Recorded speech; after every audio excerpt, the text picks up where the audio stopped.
दोस्तों, अगर आप अपनी लाइफ में कुछ नया सीखना चाहते हैं तो चैनल को सब्सक्राइब जरूर करिएगा।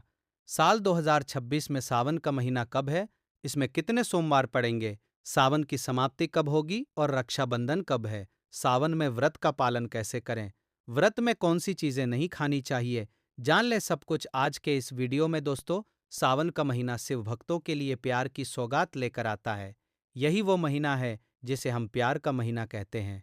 शिव भक्त बड़े जोर शोर से सावन के महीने का बड़ी ही बेसब्री से इंतजार करते हैं।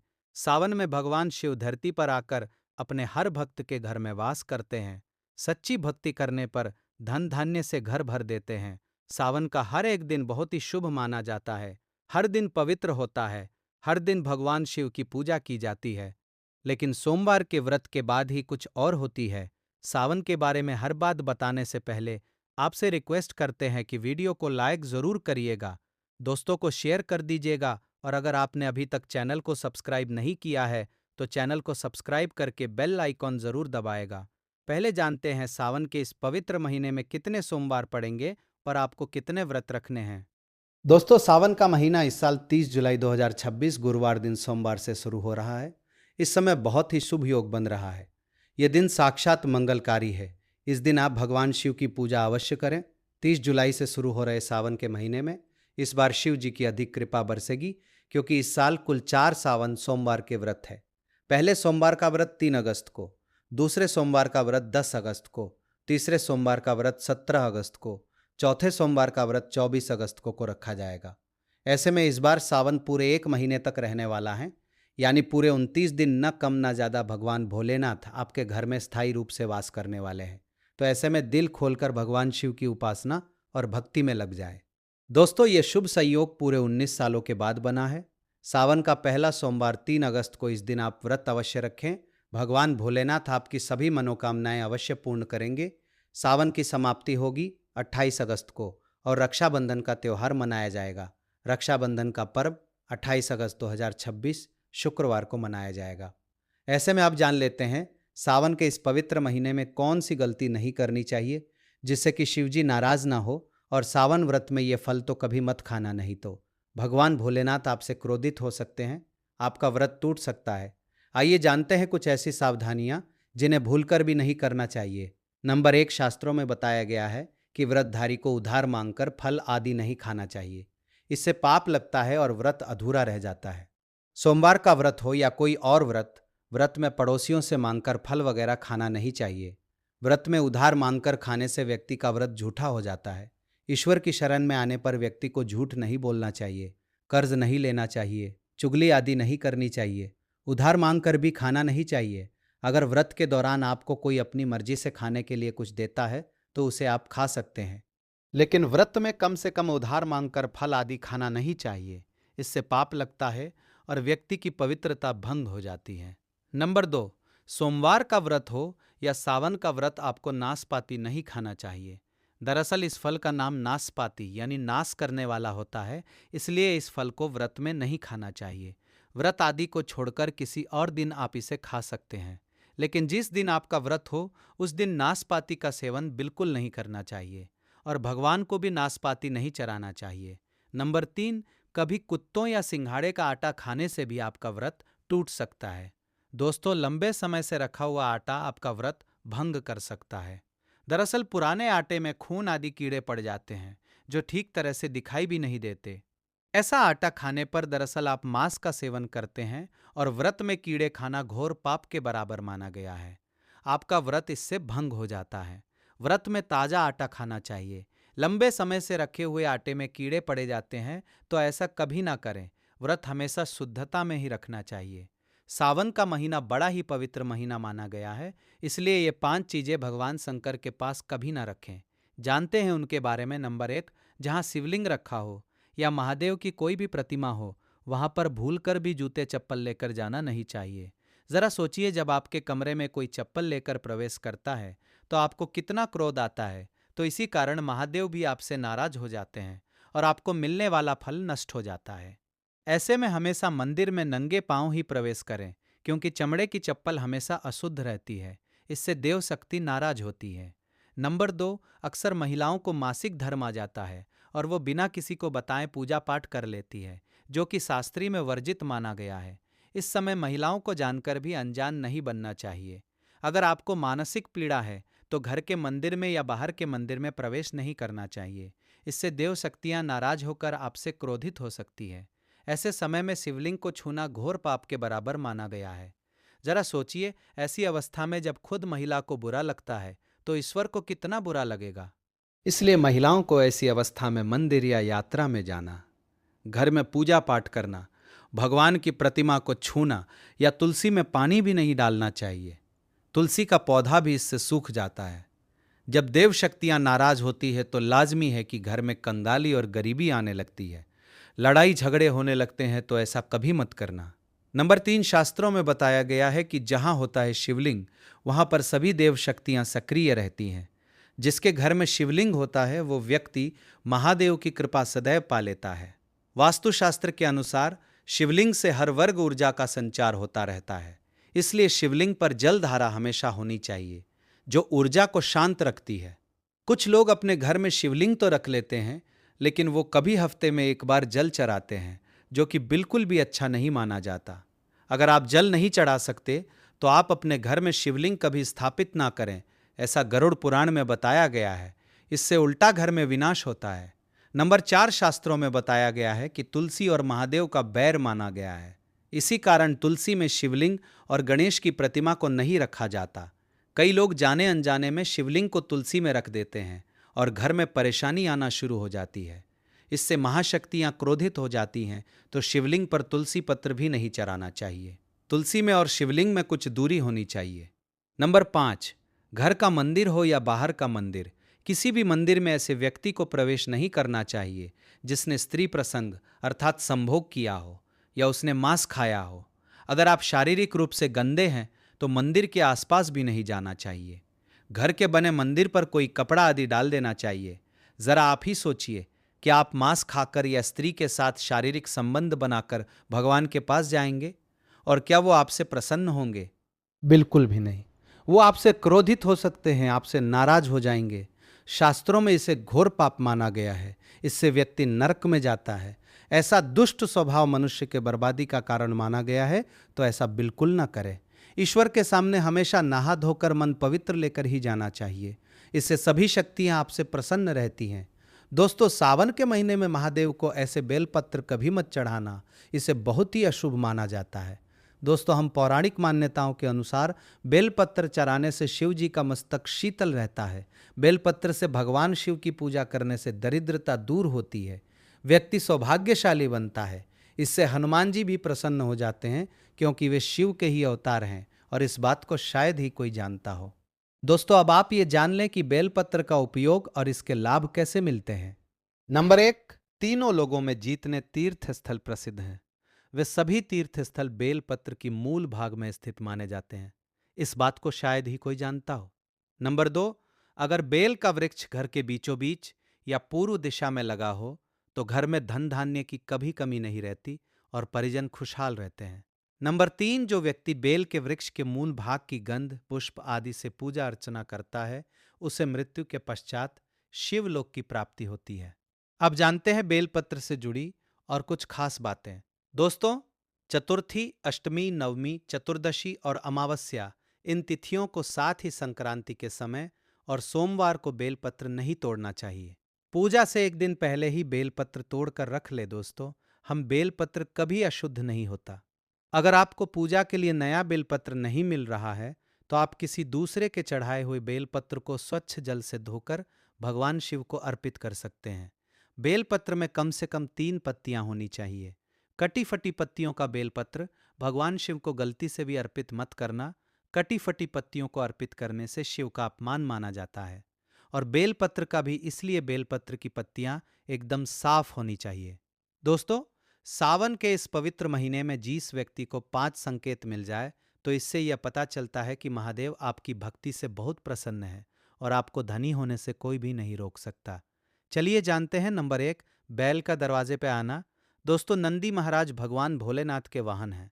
नंदी को भगवान शिव का द्वारपाल भी कहा गया है। नंदी महाराज को बुद्धि और ज्ञान का प्रतीक माना गया है। शिव के मंदिर के बाहर हमेशा नंदी महाराज विराजित रहते हैं, लेकिन अगर सावन के इस पवित्र महीने में अचानक से नंदी महाराज आपके दरवाजे पे आ जाए और घर की चौखट को सींग मारने लगे, तब आपको समझ लेना चाहिए कि भगवान शिव आपके घर में आने वाले हैं। ये उनके आने का एक संकेत है। भगवान शिव आपकी भक्ति से बहुत प्रसन्न है और आपके घर में खुशियां आने वाली है। आपको धनी होने से कोई नहीं रोक सकता, लेकिन याद रहे नंदी महाराज को तिलक लगाकर मीठा भोग जरूर खिलाएं। नंबर 2, सावन के पवित्र महीने में अचानक से आपके सपनों में अगर शिवलिंग दिखाई दे जाए, अर्थात भगवान शिव दिखाई दे, तो इससे आपको समझना चाहिए कि अब आपके जीवन से परेशानियों का अंत जल्दी हो जाएगा। कनौज भगवान शिव आपकी सच्ची आराधना भक्ति से बहुत खुश है और वो आपके घर में आने वाले हैं। ऐसे में याद रहे, शिव की भक्ति में कोई भी कमी ना आने दें। घर को गंदा ना रखें, क्योंकि आपके घर में भगवान शिव पधारने वाले हैं। नंबर 3, शास्त्रों के अनुसार माना गया है कि नीलकंठ पक्षी भगवान शिव का प्रतीक है। अगर आपके घर में सावन के महीने में नीलकंठ छत पर आकर बैठ जाए तो उसे भूलकर भी मत भगाना, क्योंकि यह भगवान शिव का प्रतीक माना गया है। ऐसे में आपको खुश हो जाना चाहिए, क्योंकि भगवान शिव आपकी भक्ति से बहुत खुश है। शास्त्रों में बताया गया है कि नीलकंठ अगर मनुष्य के घर पर आकर बैठ जाए तो यह घर में साक्षात महादेव शिव के आने का संकेत है। अब आपके बुरे दिन जाने वाले हैं। कहते हैं भगवान श्री राम ने इस पक्षी के दर्शन करने के बाद ही रावण पर विजय प्राप्त की थी। दम पर 4 सावन के पवित्र महीने में घर में काला सांप निकल आए तो इसे बहुत ही शुभ कारक माना गया है। इसे बिल्कुल भी न मारे, ये भगवान शिव के आने का संकेत है। जिनकी भक्ति से महादेव प्रसन्न होते हैं, उन्हें महादेव किसी खास अवसर पर अपने दर्शन देते हैं। सावन का महीना बहुत ही पवित्र महीना माना गया है। यही वो महीना है जिसमें भगवान शिव धरती पर आते हैं और उसी घर में अपना आवास बना लेते हैं जो सच्चा भक्त होता है। सपनों में किसी मंदिर में नाग नागिन का जोड़ा देखना बहुत ही शुभ कारक माना गया है। ये घर में शिव के आने का संकेत है। अब आपके खुश होने का समय आया है। नंबर 5, सावन के शुभ अवसर पर सोमवार के दिन डमरू की आवाज या घंटियों की आवाज सुनाई दे तो यह अत्यंत शुभकारी माना गया है। इसका अर्थ यह है कि भगवान भोलेनाथ आपसे प्रसन्न है, पर जल्दी आपके घर और जीवन में प्रवेश करने वाले हैं, जिससे आपका आर्थिक संकट दूर होकर जीवन में सुख समृद्धि आने वाली है। महादेव आपसे बहुत खुश हैं। दोस्तों, महादेव की कृपा पाने के लिए एक बार भगवान शिव का जयकारा जरूर लगाएं। हर हर महादेव, ओम नमः शिवाय भगवान शिव के लिए एक लायक तो बनता है। उम्मीद करते हैं आपको जानकारी पसंद आई होगी। ऐसे ही धार्मिक जानकारी दिलाने वाले वीडियो देखने के लिए चैनल को सब्सक्राइब करें, बेल आइकन को प्रेस करें। धन्यवाद। दोस्तों, हर हर महादेव, ओम नमः शिवाय, जय शिव शंभू। दोस्तों, 30 जुलाई से सावन का पवित्र महीना शुरू हो चुका है और 28 अगस्त को समाप्त होगा सावन का महीना। दोस्त, भगवान शिव को पशुपतिनाथ कहा जाता है। पशुओं की हर एक पीड़ा भगवान शिव की पीड़ा होती है। शास्त्रों के अनुसार वर्णित है कि ब्रह्मांड में जितने भी जीव जंतु हैं, सांप, बिच्छू, पक्षी आदि भगवान शिव को अत्यंत प्रिय है। जीव जंतु जब किसी भी कारणवश रोते हैं, तब देवों के देव महादेव भी रोते हैं। दोस्तों, इसी कारण भगवान शिव को पशुओं का राजा कहा जाता है। लेकिन आज हम आपको बताएंगे, सावन के पवित्र महीने में अगर ये 5 प्रकार के कीड़े अगर आपके घर में निकल आते हैं तो साक्षात भगवान शिव की कृपा आपके ऊपर बरसती है। सावन के पवित्र दिनों में किस्मत का धनी होता है वह व्यक्ति जिसके घर में कोने कोने में ये जीव जंतु निकलते हैं। इन कीड़ों को साक्षात भगवान शिव का अवतार ही माना जाता है। आइए जानते हैं सावन के पवित्र महीने में कौन से कीड़े होते हैं। व्यक्ति के लिए भाग्यशाली। दोस्तों, हिंदू धर्म के पुराणों में कई पशु एवं पक्षियों को पूजनीय माना गया है। ये पशु पक्षी देवी देवताओं के वाहन के रूप में श्रेष्ठ माने जाते हैं। शास्त्रों के अनुसार इन पशु पक्षियों का हमारे घर पर आना एक विशेष प्रकार का संकेत ही माना जाता है। इसके पीछे शास्त्रीय और वैज्ञानिक दोनों कारण हैं। शास्त्रों के अनुसार कुछ विशेष प्रकार के पशु पक्षी वातावरण में उपस्थित सकारात्मक ऊर्जा की किरणों को महसूस करते हैं और उसी सकारात्मक ऊर्जा का पीछा करते हुए विभिन्न स्थानों पर जाते हैं। जैसे हमारा मन मंदिर में जाने पर प्रसन्न होता है, उसी प्रकार से इन पशु पक्षियों को सकारात्मक ऊर्जा वाले स्थानों पर जाने पर प्रसन्नता होती है और यही कारण है कि वे ऐसे घरों में ही जाते हैं जहाँ का वातावरण शुद्ध हो और पवित्र हो, जहाँ पर साक्षात दैवीय शक्तियाँ का वास होता है, ईश्वर का वास होता है। इसलिए वास्तुशास्त्र में कहा जाता है कि घर को सदैव ही स्वच्छ और पवित्र रखना चाहिए। नकारात्मकता फैलाने वाले कीड़ों और जानवरों को हमेशा घर से दूर रखना चाहिए, अन्यथा इससे घर का वातावरण अशुद्ध बनता है और घर में रहने वाले लोगों की उन्नति नहीं होती है। लेकिन शास्त्रों में कुछ कीड़ों को शुभ माना जाता है। इनका घर पर आना शुभ संकेत समझना चाहिए। कभी कभी हम घर पर बैठने वाले पशु पक्षियों से भी जान सकते हैं कि उस घर में रहने वाले मनुष्य का स्वभाव कैसा है। घर पर अगर पशु पक्षी आकर बैठते हैं तो इससे पता चलता है कि उस घर में अच्छे स्वभाव के और सत्यम गुण वाले लोग रहते हैं। और यदि उस घर पर सदा ही पशु पक्षी कीड़े मकोड़े दिखाई देते हैं तो समझ लेना चाहिए कि उस घर के लोग नकारात्मक प्रवृत्ति के और दुष्ट स्वभाव के हैं। दोस्तों, आज के इस वीडियो में हम जानेंगे कुछ ऐसे ही कीड़ों और जानवरों के बारे में जिनका घर पर आना हमें कई महत्वपूर्ण संकेत देता है। वेदों में और प्राणों में ऐसे ही कई जीवों का वर्णन मिलता है जिनके घर पर आने से शुभ अशुभ लक्षण प्रकट होते हैं, जिन्हें कभी दुर्लक्ष्य नहीं करना चाहिए। तो चलिए जान लेते हैं विविध कीटकों तथा जानवरों द्वारा मिलने वाले महत्वपूर्ण संकेतों के बारे में। लेकिन दोस्तों, अभी तक आपने कमेंट बॉक्स में हर हर महादेव नहीं लिखा है तो सच्चे हृदय से कमेंट बॉक्स में लिखी ओम नमः शिवाय हर हर महादेव दोस्तों एक लाइक जरूर करें। दोस्तों, सबसे पहला है छुछुंदर। छुछुंदर का घर में होना बहुत ही शुभ होता है। वास्तु और ज्योतिष के मुताबिक जिस घर छुछुंदर रहता है वहां महालक्ष्मी का वास होता है।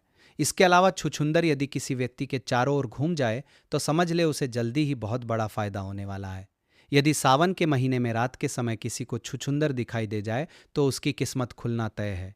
उसे अप्रत्याशित पैसा और खूब तरक्की मिलती है। यदि छुछुंदर घर के चारों तरफ चक्कर लगा लें तो उस घर की विपत्ति टल जाती है और कई मुसीबतें अपने आप खत्म हो जाती हैं। अगर आपके घर के सामने बार बार बैल आ जाता है अर्थात नंदी महाराज चले आते हैं तो आपको समझना चाहिए कि साक्षात आपके घर में भोले बाबा आ चुके हैं। नंदी महाराज को कुछ न कुछ मीठा अवश्य खिलाना चाहिए। खासकर सावन के महीने में नंदी महाराज के ऊपर भगवान शिव विराजित रहते हैं और ऐसे घर में जाते हैं जो भक्त सच्चे दिल से भगवान शिव को पुकारते हैं। वो आपका हालचाल और आपकी भक्ति की परीक्षा लेने आते हैं। अगर आप उस परीक्षा में पास हो जाते हैं तो भगवान शिव सदैव के लिए आपके हृदय में और आपके घर में अपना आवास बना लेते हैं। इसीलिए सच्ची दिल से आंखें बंद करके देखें, आपको नंदी महाराज के ऊपर भगवान शिव के दर्शन होंगे। दूसरा जीव है चूहा। दोस्तों, चूहा भले ही बुद्धि के देवता गणेश जी का वाहन है, लेकिन उसे अशुभ शक्तियां का प्रतीक माना जाता है। घर में ज्यादा संख्या में चूहों की मौजूदगी घर के लोगों की बुद्धि के विनाश और नकारात्मक सोच का कारण बनती है। चूहों का घर पर आना अशुभ तो होता ही है, साथ ही ये घर में रोग तथा बीमारियां फैलाने का काम करते हैं।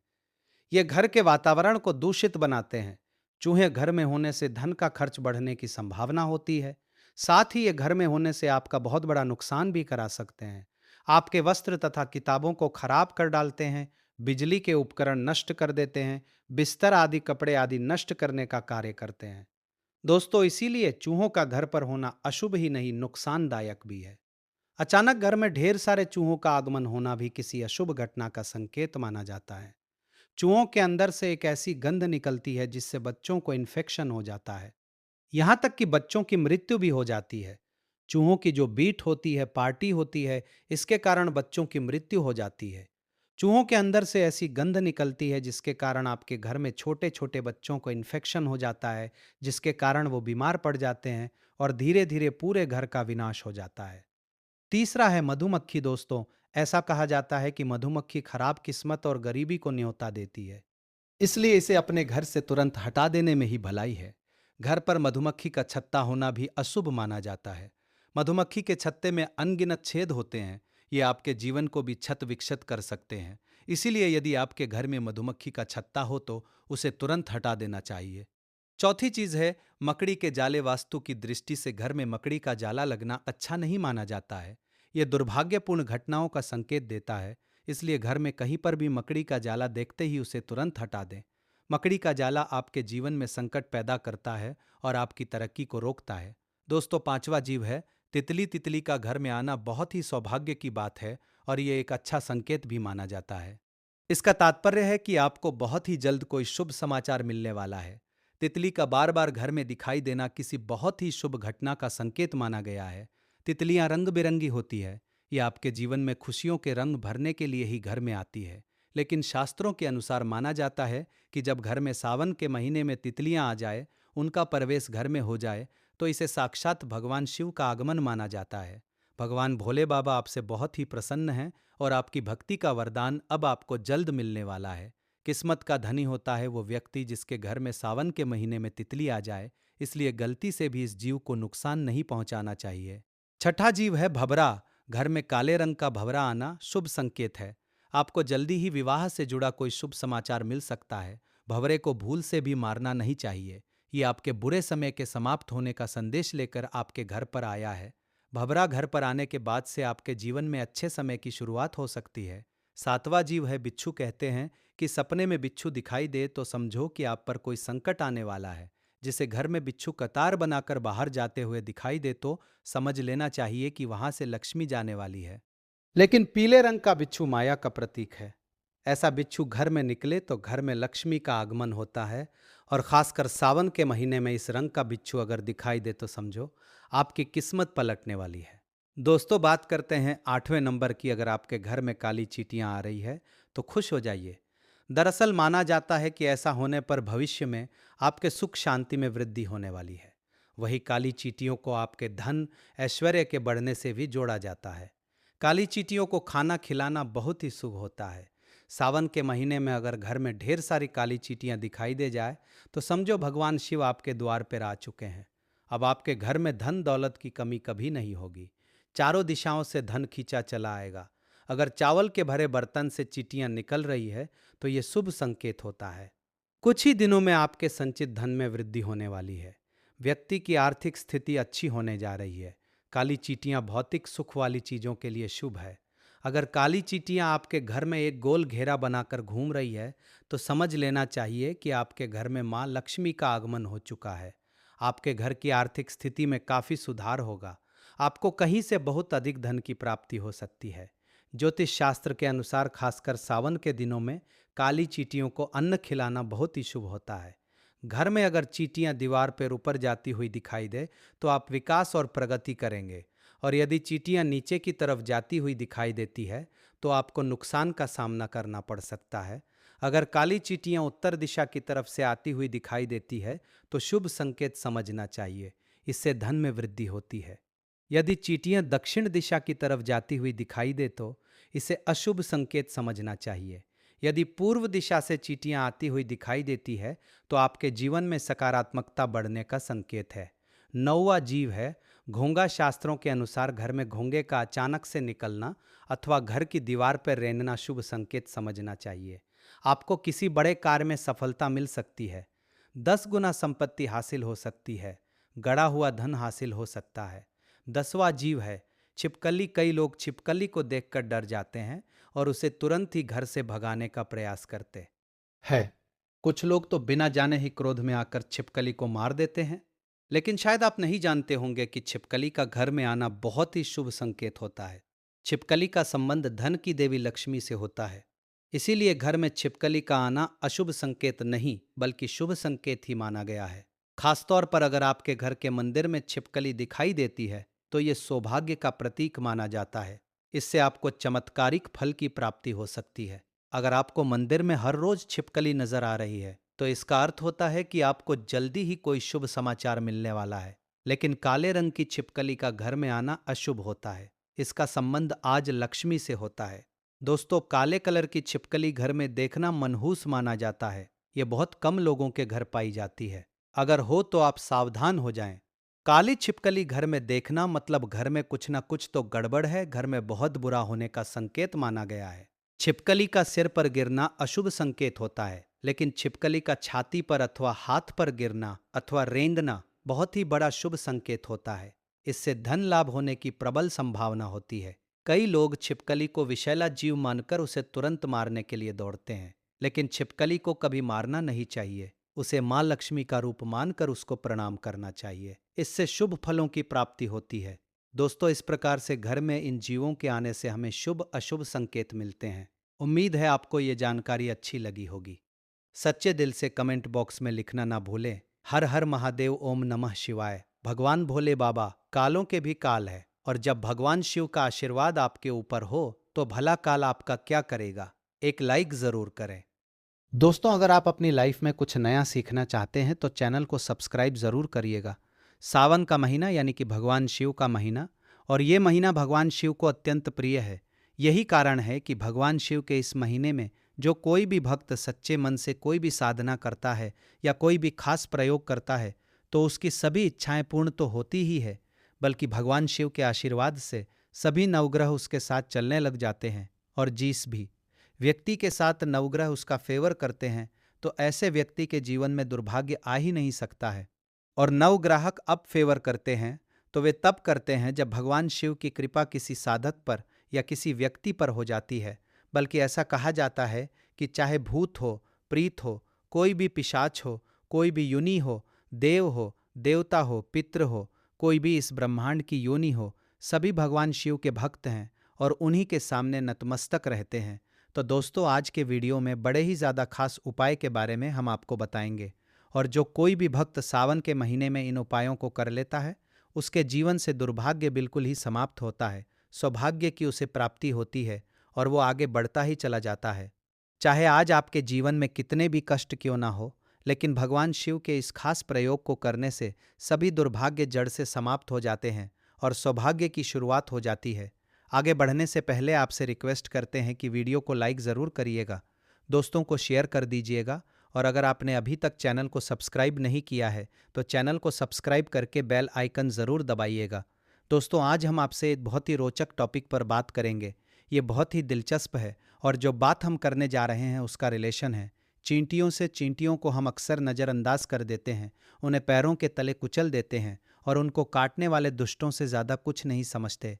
पर आपको आज बता दें दोस्तों, और चींटी बहुत ही मेहनती प्राणी होते हैं, एकता से रहने वाले जीव होते हैं।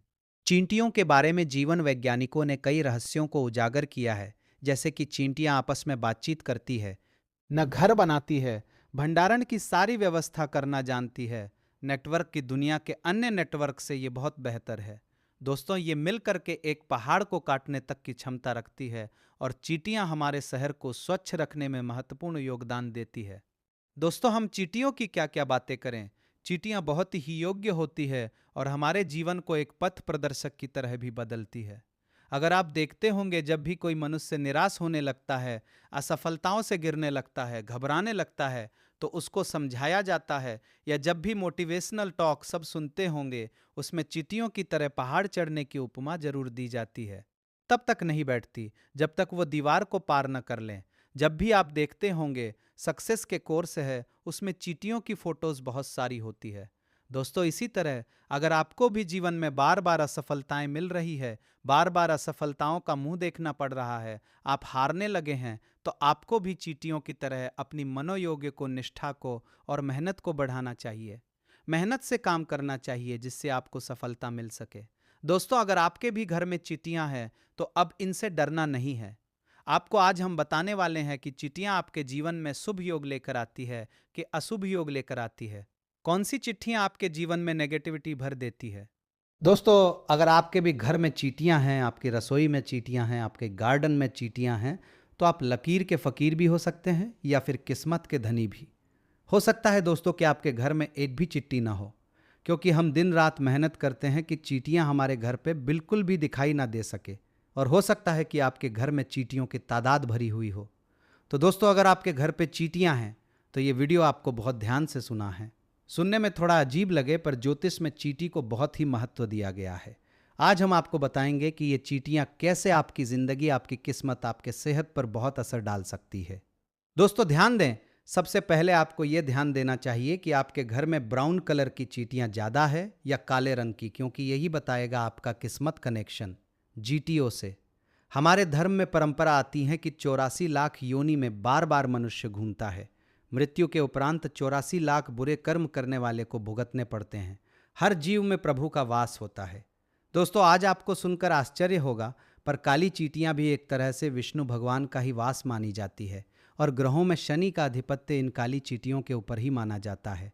इसलिए अगर आप चाहते हैं कि आपको वैकुंठ की प्राप्ति हो, वैकुंठ में श्री विष्णु भगवान का आपको प्राप्त हो, तो आपको चींटियों को चावल का आटा डालना चाहिए। दोस्तों, माना जाता है कि मनुष्य वैकुंठ लोक में जाने के बाद आनंदपूर्वक अपने समय को व्यतीत करता है और 84 लाख योनियों में उसे भटकना नहीं पड़ता, पृथ्वी पर आवागमन के चक्कर से मुक्त हो जाता है। दोस्तों, जो लोग चावल को चीनी मिलाकर के चूर्ण बनाकर चींटियों को आटा डालते हैं, उनको दुर्भाग्य से मुक्ति मिलती है। कितना भी दुर्भाग्य हो आपकी कुंडली में या कोई दोष हो, चींटियों को अगर आपने चावल का आटा डाल दिया तो आपका सौभाग्य बदलते देर नहीं लगती। दोस्तों, आपका दुर्भाग्य मिनटों में सौभाग्य में बदलने लगता है और परिवार में सुख, शांति और सामंजस्य बना रहता है। अगर आपके जीवन में बहुत ज़्यादा मुश्किलें आती जा रही है, जीवन में बाधाएं आती जा रही है, तो दोस्तों ने ये चींटियों का एक छोटा सा उपाय कर लें। आपके जीवन में सभी प्रकार की बाधाएं जो आपकी उन्नति में आ रही है, उससे आपको मुक्ति मिल जाएगी। आपको करना है एक छोटा सा काम। चींटियों को नारियल का सूखा बूरा जो होता है, नारियल का सूखा पाउडर आप चाहें तो उसको घर पर भी बना सकते हैं। सूखे नारियल को काट काट कर उसका पाउडर बना लें और उसको थोड़े से चीनी के साथ मिक्स करके चींटियों को डालें। तो दोस्तों, हम निश्चित रूप से सभी प्रकार की जो नेगेटिव शक्तियां आपके जीवन में वास कर रही है, या आपके घर में पॉजिटिव एनर्जी का वास हो जाता है। दोस्तों, आप खुद देखेंगे, थोड़े दिन चींटियों को अगर आप आटा डालने लगेंगे तो आपके चेहरे का प्रकाश तक बढ़ जाता है। दोस्तों, अगर आप बादाम के पाउडर में चीनी मिक्स करके चींटियों को खिलाते हैं तो आपकी नौकरी के एक और अच्छे योग बनने लगते हैं। अगर किसी भी प्रकार से आपकी नौकरी बार बार चेंज होती है, या आपको काफ़ी लंबे समय से नौकरी नहीं मिल रही, या नौकरी मिल रही है तो मन के अनुसार नहीं मिल रही है, तो बादाम के पाउडर में चीनी मिक्स करके चींटियों को खिलाए और आप देखेंगे, अगर आप जॉब में नहीं हैं, बिजनेसमैन हैं, तो आपके बिजनेस में दिन दुगनी रात चौगनी उन्नति होने लगती है। अगर आपके ऊपर किसी प्रकार का कर्जा चढ़ गया है तो वो भी उतर जाता है। सिर्फ बादाम के पाउडर में आपको चीनी मिक्स करके चींटियों को खिलानी चाहिए। दोस्तों, आपको हम बताते हैं कि कौन से रंग की चींटियां आपके जीवन में दुर्भाग्य लेकर आएगी और कौन से रंग की चींटियां आपके जीवन में सौभाग्य लेकर के आती है। या फिर आपको चींटी अगर सपने में दिखने लगे तो इसका क्या मतलब होता है। दोस्तों, हम बात करते हैं ग्रह दोषों की। शनि, राहु, केतु, इन सभी को हम पापी ग्रह मानते हैं और इन सभी पाप ग्रहों का निवारण चेटिया कर सकती है। जिन लोगों का पृथ्वी तत्व कमजोर हो जाता है, ऐसे लोगों को चींटियों को आटा जरूर देना चाहिए। शनि की महादशा हो, साढ़े साती हो, भैया हो, कुदृष्टि हो, तो आपको भुने हुए आटे में, जैसे हम पंजरी बनाते हैं, वैसे भुने हुए आटे में चीनी मिलाकर के चींटियों को खिलानी चाहिए। दोस्तों, इससे उन्नति के मार्ग में जो भी बाधाएं आती है वो दूर हो जाती है और सक्सेस का मार्ग प्रशस्त हो जाता है। दोस्तों, काफी बार आप देखते होंगे कई लोगों के सिर में डैंड्रफ हो जाते हैं और काफी दिनों तक आप देखते होंगे कि डैंड्रफ निकलता ही नहीं है। चाहे आप कितने स्किन स्पेशलिस्ट से उपाय कर ले, कितने घरेलू उपाय कर ले या दवाइयां लगा ले, दोस्तों, ऐसा तब होता है कि लोगों के सिर में अचानक से खूब सारी रूसी या डैंड्रफ होती है और इलाज के बावजूद ठीक नहीं होता। तो ऐसे लोगों पर राहु की कुदृष्टि होती है, हर काम में रुकावट आती है और संघर्ष करना पड़ता है। ऐसे में दोस्तों, आपको चींटियों को शक्कर जरूर खिलानी चाहिए। अगर आपका राहु कमजोर है तो ये जरूर करें, और अगर शुक्र ग्रह कमजोर है या अस्त है या फिर कन्या राशि में बैठा है तो आपको हर शुक्रवार को चींटियों को शक्कर जरूर खिलानी चाहिए। दोस्तों, अगर आपकी कुंडली में सूर्य नीच में है या तुला राशि में बैठा है या सूर्य कमजोर है तो आपको हर रविवार को चींटियों को खीर बना करके खिलानी चाहिए। दोस्तों, इसके अलावा अगर केतु आपके ऊपर अशुभ प्रभाव डाल रहे हैं, आप इससे संबंधित बीमारियों से प्रताड़ित हो रहे हैं, तो आपको 43 डेज तक एक छोटा सा उपाय करना है। आटे की पंजरी बना लें, आटे को भून लें, उसमें थोड़ा सा गुड़ मिलाकर आटे की पंजीरी बना लें और चींटियों को रोज डालें। इसके अलावा केतु के प्रभाव से बचने के लिए आप काले और सफेद कंबल का भी दान कर सकते हैं। और अगर आपके जीवन में पितृदोष संबंधित समस्याएं आ रही है तो दोस्तों, पितृपक्ष में इससे खूबसूरत दूसरा उपाय नहीं होगा। पितृदोष के अशुभ प्रभाव से बचने के लिए ये उपाय आपको पितृपक्ष में भी करना है और इसके बाद हर अमावस्या तक करें। घर में जो भी भोजन आप बनाते हैं उसमें से थोड़ा भोजन चींटियों को जरूर खिलाएं। ग्रहों के अशुभ प्रभाव से अगर आपके सभी काम बिगड़ रहे हैं, आप जबरदस्त ग्रह दोष से पीड़ित हैं, तो आपको चींटियों को मीठी रोटी बना करके खिलानी होती है। ये बहुत ही चमत्कारी उपाय हम बता रहे हैं। आप देखेंगे कि माता लक्ष्मी जी की कृपा आपके ऊपर बरसने लगती है। दोस्तों, चींटियां दिखने में बहुत छोटी होती है, वो बहुत छोटी होती है, पर इनके काम बहुत बड़े बड़े होते हैं। और इस संसार में जो लोग चींटियों को समझ लेंगे कि वो हमारे जीवन पर कैसे प्रभाव डालती है, वो जो संकेत देती हैं, शुभ संकेत और अशुभ संकेत, वो दोनों ही देती है। अगर कोई आदमी ध्यान से उन्हें देखे तो इनको समझ सकता है। आपको बता दें कि जिस घर में काली चींटियां दिखने लगे तो समझ लीजिए भाग्योदय होने वाला है। डेफिनेटली आपको फाइनल से पोछा लगाना चाहिए, साफ सुथरा रखना चाहिए। पर अगर फिर भी उसके बाद भी चींटियां निकलने लगे तो ये शुभ संकेत है और आप इस बात को मान लें कि आपका भविष्य उजागर होने वाला है। आपका नाम दिशाओं में फैलने वाला है। दोस्तों, सुख और ऐश्वर्य आपके घर पर निवास करेंगे। अगर आपके घर की छत पर या दीवार पर काली चींटियों की कतार दिखने लगे तो समझ लीजिए आपकी आमदनी और उन्नति बढ़ने वाली है। दोस्तों, अगर घर में लाल चींटियां दिखने लगे और स्पेशली अंडा लेकर के चलते हुए दिखाई दे तो समझ लीजिए कि बड़ी परेशानियां और भी पढ़ाए आपको घेरने वाली है। बड़ा नुकसान होने की संभावना है। घर में रोग और कलह बढ़ सकते हैं। अगर आप कोई मकान बना रहे हैं और नींव खुदते समय चींटियां निकल जाए या चींटियों की बाम्बी दिखाई दे तो इसे अशुभ माना जाता है। दोस्तों, ऐसे में चींटियों को शक्कर और आटा खिला देना चाहिए और जब वहां चींटियां खत्म हो जाए तो वहां मकान की नींव डालनी चाहिए। दोस्तों, एक से एक उपाय होते हैं चींटी के। और अब आपको बता दें, आपको सपने में कभी चींटी नजर आ जाए तो इसका मतलब क्या होता है। दोस्तों, अगर आपको सपने में कम चींटियां दिखे तो समझ जाएं, ये आपके धन लाभ के संकेत हैं। लेकिन अगर बड़ी तादाद में चींटियां दिखने लगे तो हो सकता है आपके जीवन में बड़ी परेशानियां आ सकती है। दोस्तों, सपने में भी चींटी को नहीं मारना चाहिए। चींटियों को मारते देखना सफलता ना मिलने के संकेत है। और सपने में तो क्या, अगर घर में भी चींटियां हो जाए तो चींटियों को भूल से भी जानबूझ करके ना मारे। चींटियों को मारना भाग्य को दुर्बल बनाता है, दुर्भाग्य को निमंत्रण देता है। तो दोस्तों, अब अगर आपको अपने घर पर चींटी दिख जाए या फिर किसी के घर जाएं, वहां चींटी दिख जाए तो उनको बता दें कि वो लकी है। आपके घर में चींटी दिखना अब आपको टेंशन नहीं देने वाला है। आप चींटियों को देखकर खुश हो सकते हैं। और हाँ, अपने दोस्तों, अपने फ्रेंड्स और फैमिली से सभी को ये इन्फॉर्मेशन जरूर भेजें, क्योंकि हमें नहीं पता कौन सी वीडियो कब किसकी लाइफ बदल दें। वैसे भी बहुत रोचक इन्फॉर्मेशन है, बहुत ही इंटरेस्टिंग है, क्योंकि चींटियां इतने काम की होती है सक्सेस में। तो बहुत सारी मोटिवेशनल कोट्स में हम चींटियों की अक्सर बातें सुना करते हैं, पर ज्योतिष में इनके इतने सारे फायदे होते हैं ये हम किसी को भी पता नहीं था। आज के लिए बस इतना ही दोस्तों। अगर आपको ये वीडियो पसंद आया है तो वीडियो को लाइक करिए, दोस्तों को शेयर जरूर करिएगा और चैनल को सब्सक्राइब करके बेल आइकन जरूर दबाइएगा, ताकि आने वाला नॉलेजेबल वीडियो आपको सबसे पहले मिले। दोस्तों, हम मिलते हैं अगले वीडियो में। तब तक के लिए good bye and thanks for watching my video.